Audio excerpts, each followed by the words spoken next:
Hoje nós queremos continuar nesse nosso projeto em obras. Estamos todos em obras, estamos todos participando dessa reforma. E quanta coisa não precisa ser reformada, não só na nossa vida, mas também na vida da nossa igreja, da nossa sociedade. E está sendo muito interessante passarmos pelo livro de Neemias, vendo como ele dirigiu a reforma lá na cidade de Jerusalém. Hoje nós vamos continuar com o capítulo de número 4. E o capítulo de número 4, ele nos revela uma série de ataques, uma série de conspirações contra os judeus, enquanto eles estavam justamente trabalhando na reforma dos muros e também das portas. E Neemias aqui então lidera também o seu povo através desse momento tão difícil, quando o povo judeu começa a ser atacado de fora. Foi interessante, pastor Sheide, que diferença o capítulo 3 para o capítulo 4. O irmão pregou domingo passado, no capítulo 3, justamente mencionando o povo unido. O povo estava junto, o povo estava organizado em várias equipes, estava trabalhando de forma coordenada, estava realmente tendo um ambiente de aceitação, de aprovação, e a turma estava unida, junta, trabalhando realmente com o mesmo objetivo. Isso criou um clima de muita intensidade, de muita produção, de muita produtividade, e as coisas estavam acontecendo. Povo pequeno, mas povo unido. Povo pequeno, aparentemente fraco, mas com objetivos claros. E aqui, de repente, o pessoal de fora começou a notar que as brechas dos muros estavam começando a ser fechadas. Começou a notar que o muro já estava pela metade. E aqui no nosso texto nós vemos justamente duas personagens agora no capítulo 4, Sambalate e Tobias. Quando Sambalate soube que estávamos reconstruindo o muro, ficou furioso e ridicularizou os judeus. E na presença dos seus compatriotas e poderosos da Samaria disse: o que aqueles frágeis judeus estão fazendo? Será que vão restaurar o seu muro? Irão oferecer sacrifícios? Irão terminar a obra num só dia? Será que vão conseguir ressuscitar aquelas pedras de construção, daqueles montes de entulho de pedras queimadas? E aí também Tobias aproveita e disse: olha, que eles construam, mas essa construção vai acontecer o seguinte: se uma raposa andar em cima, todo o muro vai desmoronar. Ou seja, eles estavam sendo ridicularizados por aquilo que estavam fazendo. Aquele povo unido, trabalhando com propósito, sendo ridicularizado. Já passou por essa situação?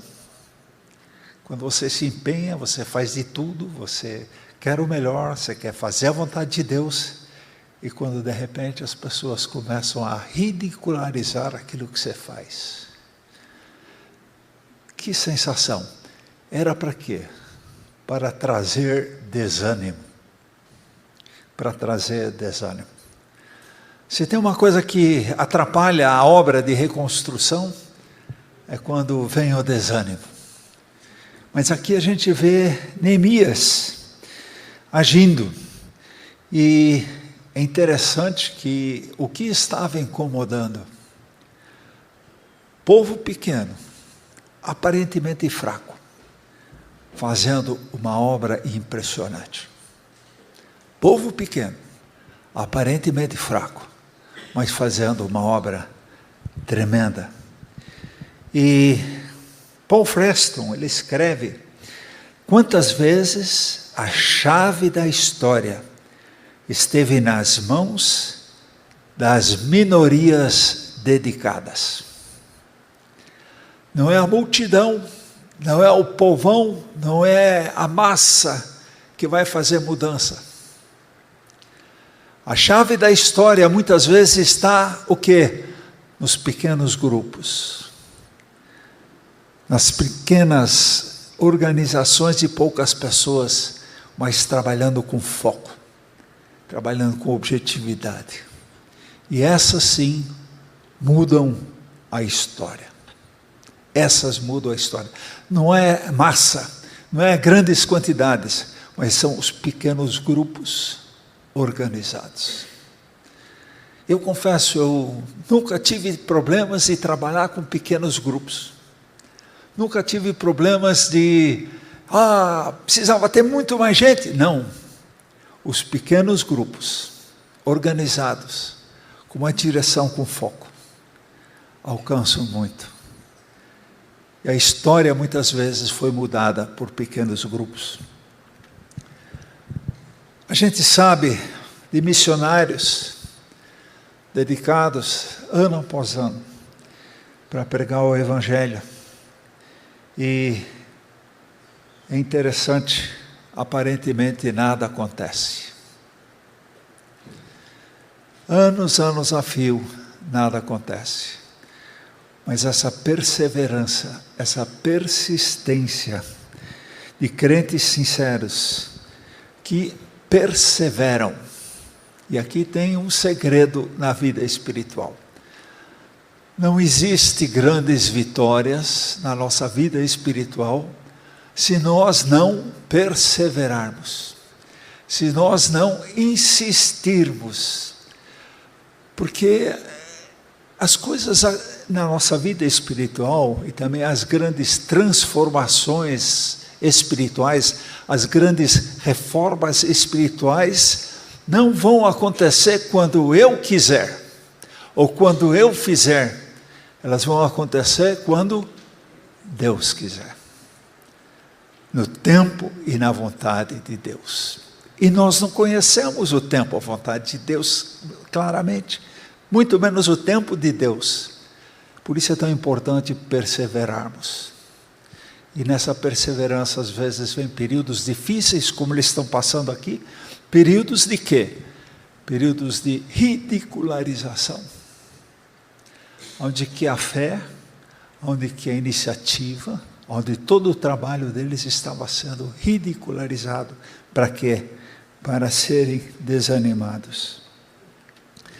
Agora é interessante, esse grupo tinha um líder. E esse grupo sabia quem é o líder. E esse grupo obedecia ao seu líder. Amados, Jesus Cristo é o nosso líder. Amém? Nós vamos andar o quê? Conforme a determinação dele. Amém? Na direção que ele nos indicar. Porque sabemos que esse líder, ele nos vai levar no caminho certo. Qual é a nossa parte nessa caminhada com Jesus? Perseverança. Perseverança. Mas eu não estou me sentindo bem espiritualmente. Mais um motivo de você perseverar. Eu estou tendo muitas alegrias no Senhor. Amém? Persevera que tem mais. Tem mais. Jesus é o nosso líder. Ele nos dá uma direção. Qual é a nossa direção como liderados de Jesus? A glória de Deus. A glória de Deus. O que fazemos, o que somos, deve ter como resultado o quê? A glória de Deus. Glorificarmos a Deus através daquilo que fazemos. Havia então essa ridicularização, esse desânimo lançado pela oposição externa. E aqui Neemias toma uma iniciativa. Ele não vai lá para aqueles samaritanos, os árabes e outros que estavam lá, vai discutir com eles, vai criar caso com eles, vai entrar em uma briga verbal com eles. Não, não é assim. Ele faz o quê? Ele vai orar. Ele conta para o Senhor: ouve-nos, ó Deus, pois estamos sendo desprezados. E aqui, irmãos, tem um segredo na vida de perseverança. Pega o problema que você está passando e joga para cima. Pega o problema que você está passando, que não tem solução, coisa aguda, mas joga para cima. Pastor, é tão fácil assim? Primeira coisa, oração. Primeira coisa, oração. Vamos orar a respeito deste assunto. Vamos orar. Eu sei que Neemias, quem sabe, poderia ter tido uma explosão emocional, teria atacado aqueles que estavam ridicularizando eles, mas não. Neemias coloca as coisas diante de Deus. Ele não responde, ele coloca diante de Deus. Então, nos momentos difíceis, às vezes é melhor não reagirmos, mas colocarmos diante do Senhor. Situações onde que normalmente a gente explodiria emocionalmente ou teria reações fortes, joga para cima. Senhor, eu não sei. Neemias aqui disse: estamos sendo ridicularizados, ó Pai. Cuida dessa parte, cuida do Senhor, nos orienta como devemos fazer. Então, Neemias e o povo judeu não reagiu a essa zombaria com discussões, ofensas, mas respondeu com oração. Oração. A obra não foi impedida por causa de zombarias. Ela não foi impedida.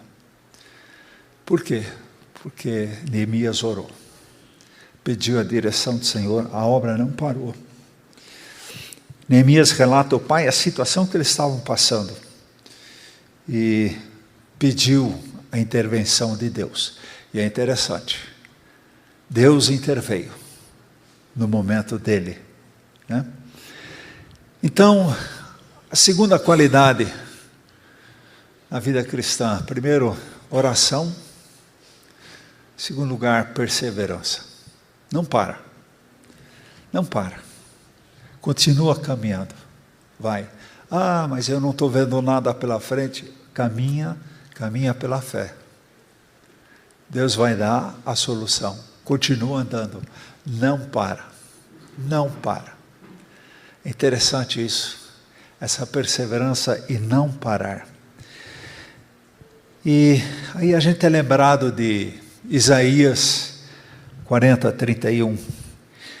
Mas os que esperam no Senhor renovarão as forças, subirão com asas como águias, correrão e não se cansarão, caminharão e não se fatigarão. Mas os que esperam no Senhor. Esse versículo não começa dizendo: subirão com asas como águias. Esse versículo não começa a dizer que correrão e não se fatigarão. Nem diz aqui que não se cansarão. Mas ele começa dizendo: os que esperam no Senhor. Quer dizer, as coisas já aconteceram, a dificuldade já veio e você esperou no Senhor. E depois de ter esperado no Senhor, de repente vem um momento em que você faz aquele voo da águia. Aquele voo maravilhoso, porque você esperou no Senhor. Depois de ter esperado no Senhor, você vai o quê? Você vai caminhar sem se cansar. Você vai correr sem se fatigar, porque você esperou no Senhor. Você esperou no Senhor, você aguardou pela fé o momento de Deus. E depois tem o privilégio de desfrutar da vitória do Senhor. Espera no Senhor, confia nele, e o mais ele fará. Espera no Senhor. Interessante como isso sistematicamente tem voltado, esse assunto de aguardar, de esperar, de ter o tempo de Deus. E se tem uma coisa que nós não gostamos, é de esperar. A gente vai no restaurante, quer que o garçom nos atenda rapidamente.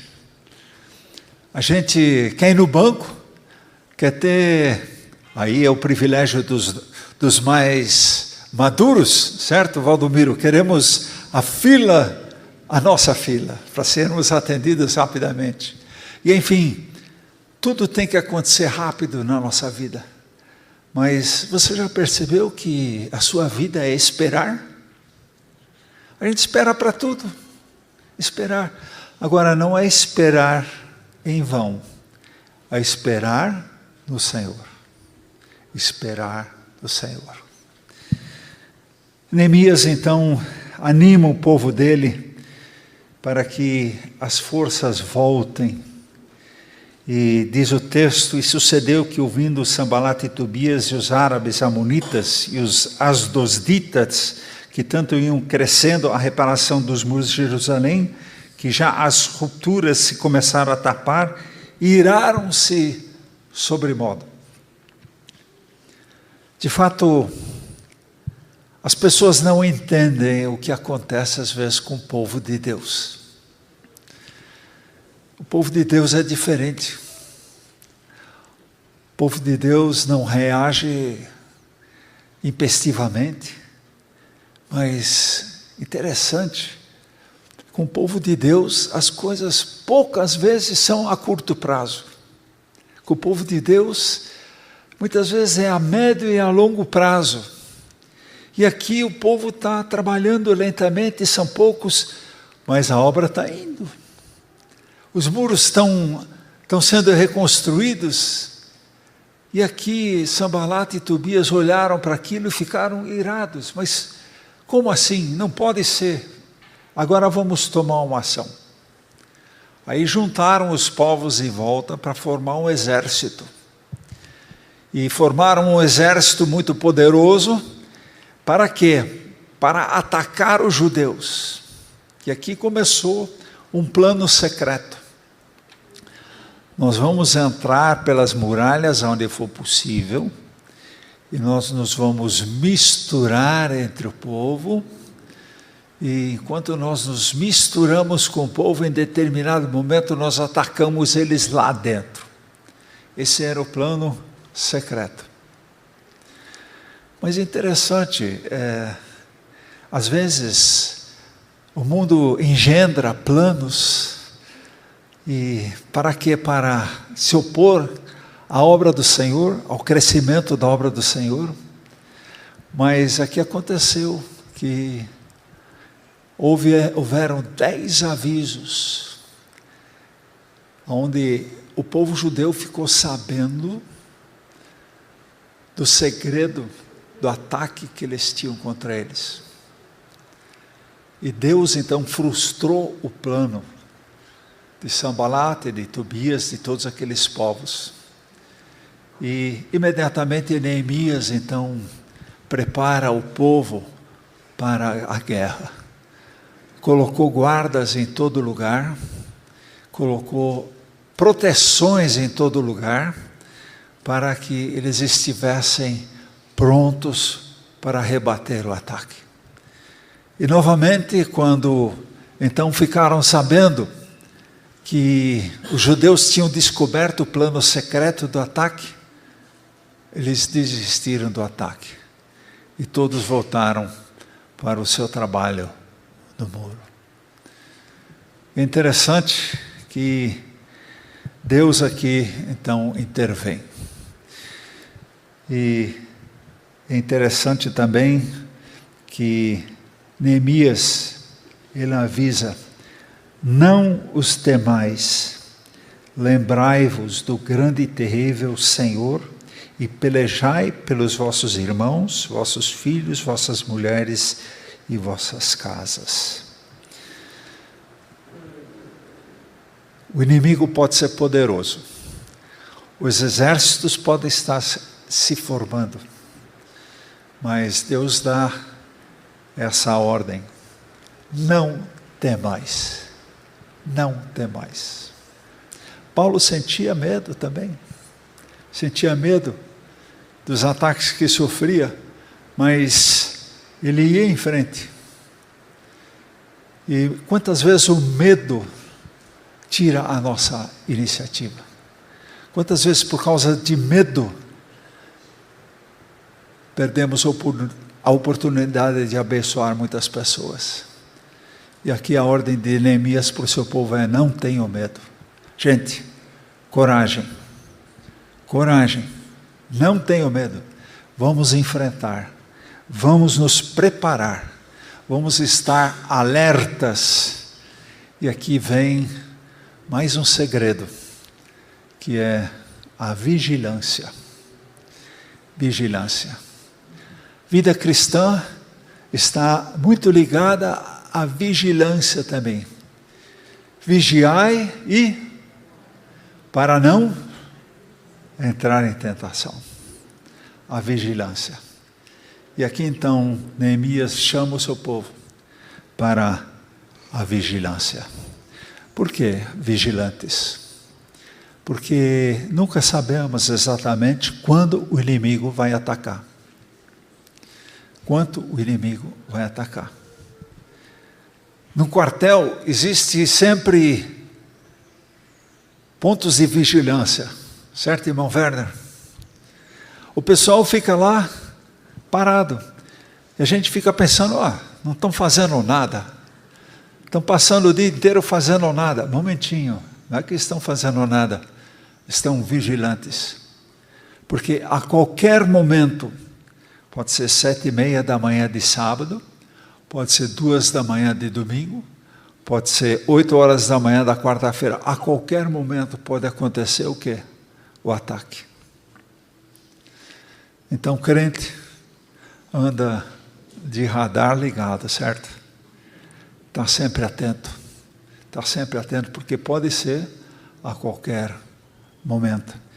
E aqui, Neemias, ele então incentiva: não tenham medo. Não tenham medo. Porque é para a gente lembrar do grande e do terrível Senhor.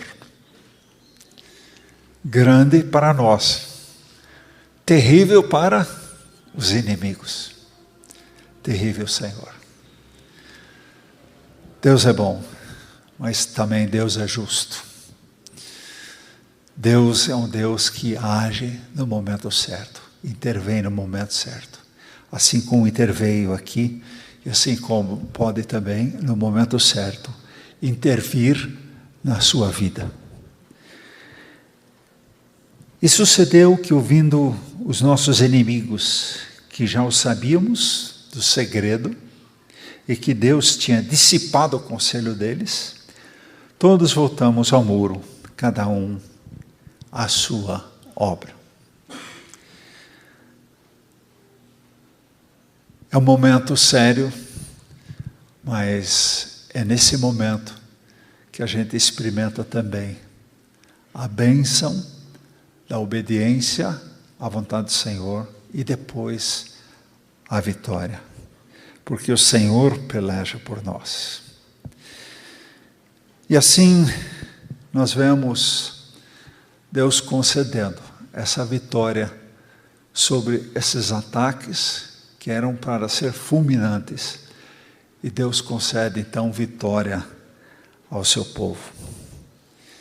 Eu queria terminar agora indo para o Novo Testamento, para a Nova Aliança, onde então Deus, além dos judeus, nos incluiu como seus filhos, como seu povo.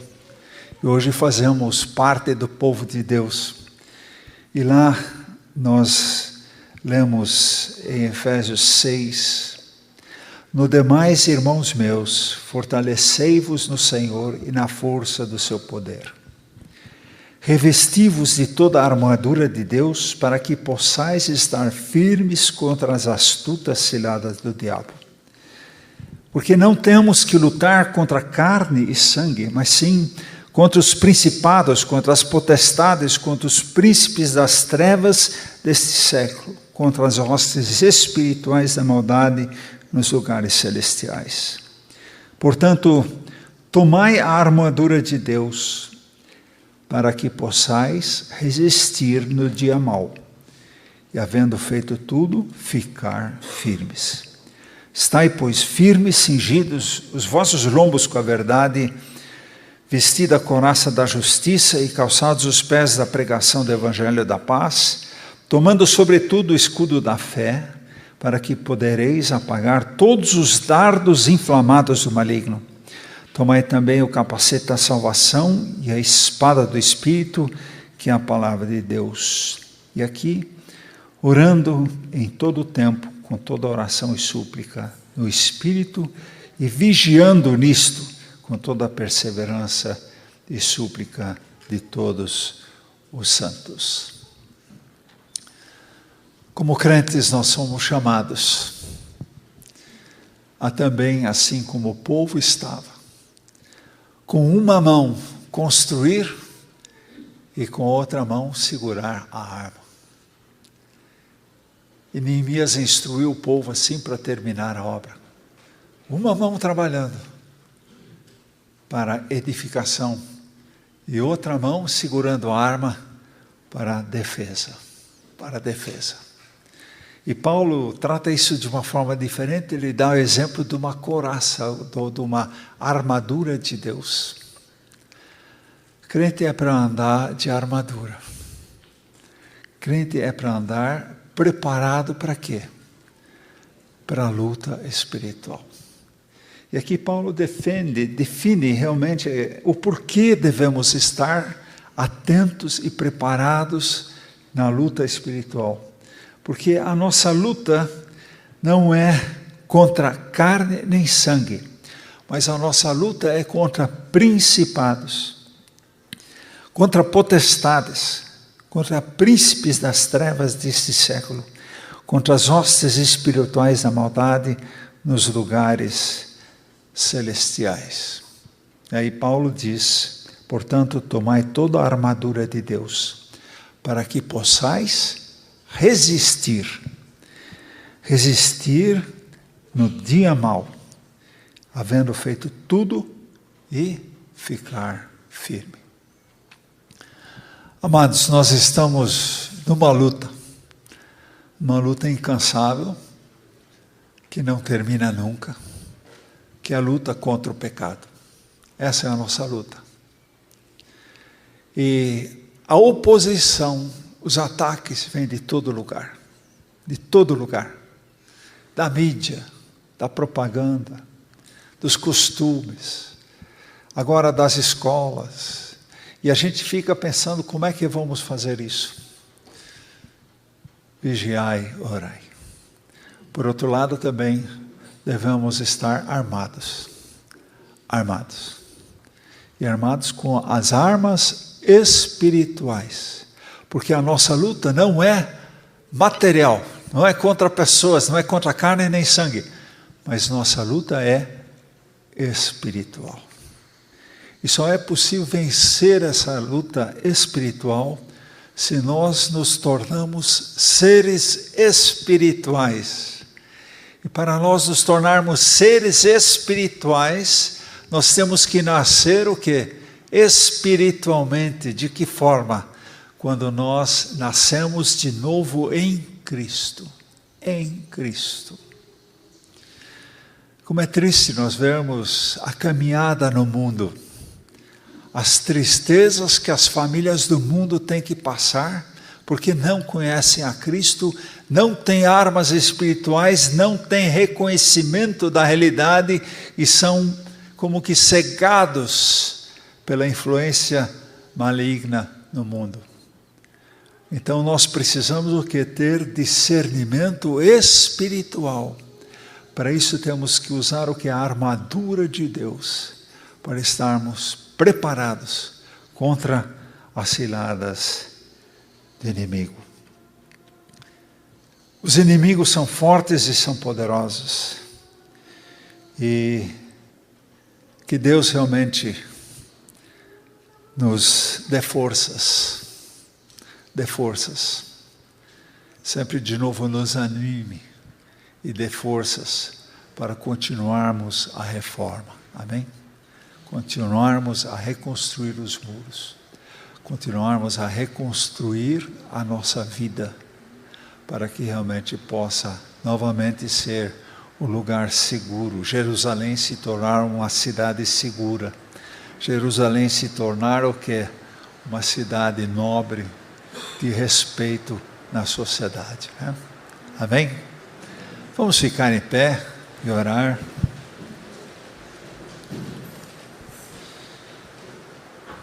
Pai, nós te louvamos pelo exemplo, o exemplo de Neemias, o exemplo do povo unido, o exemplo do povo que caminha em função dos objetivos comuns.